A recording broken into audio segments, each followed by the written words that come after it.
धूम उड़ रही थी, नगाड़ों की गूंज अभी भी हवा में थी। कुरुक्षेत्र आज भी लड़ रहा था। उस भीड़ के बीच एक रथ बिजली की तरह दौड़ रहा था। अभिमन्यु, सिर्फ 16 वर्ष का, लेकिन हाथों में युद्ध का पूरा इतिहास। उसने चक्रव्यूह देखा, घूमता हुआ, सांस लेता हुआ, मृत्यु का जाल। और फिर वो बिना रुके भीतर घुस गया। तीर चले, ढाले टूटी, पहली परत टूटी, फिर दूसरी, तीसरी, चौथी। हर वार के साथ दुश्मन पीछे हटता गया। अकेला था वो, लेकिन कमजोर नहीं। उसके तीरों ने महारथियों को झुका दिया। उसकी तलवार ने घमंड को चीर दिया। घोड़े गिरे, रथ टूटे, और फिर एक पल आया। हथियार टूटने लगे, पर अभिमन्यु नहीं टूटा। उसने आखिरी शस्त्र गिरने के बाद भी लड़ना नहीं छोड़ा। निहत्था था, पर निडर।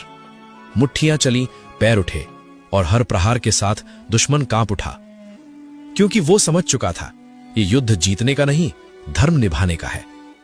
फिर नियम टूटे, पीठ पर वार हुआ। एक नहीं, कई। दुर्योधन का पैर उसके सीने पर आ गया। धूल में पड़ा अभिमन्यु आसमान की तरफ देख रहा था। सांस भारी थी, पर आंखें शांत। और दूर एक रथ पर खड़ा था कृष्ण, भगवान, लेकिन आज विवश।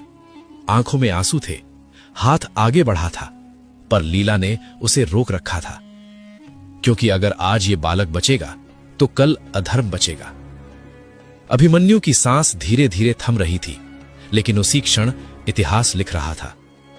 एक बालक अमर हो रहा था, क्योंकि जो डर से जिए वो मर जाते हैं, और जो धर्म के लिए लड़े वो युगों तक जीवित रहते हैं। कुरुक्षेत्र आज भी जानता है, उस शाम भगवान रो रहे थे, और एक योद्धा इतिहास बन गया।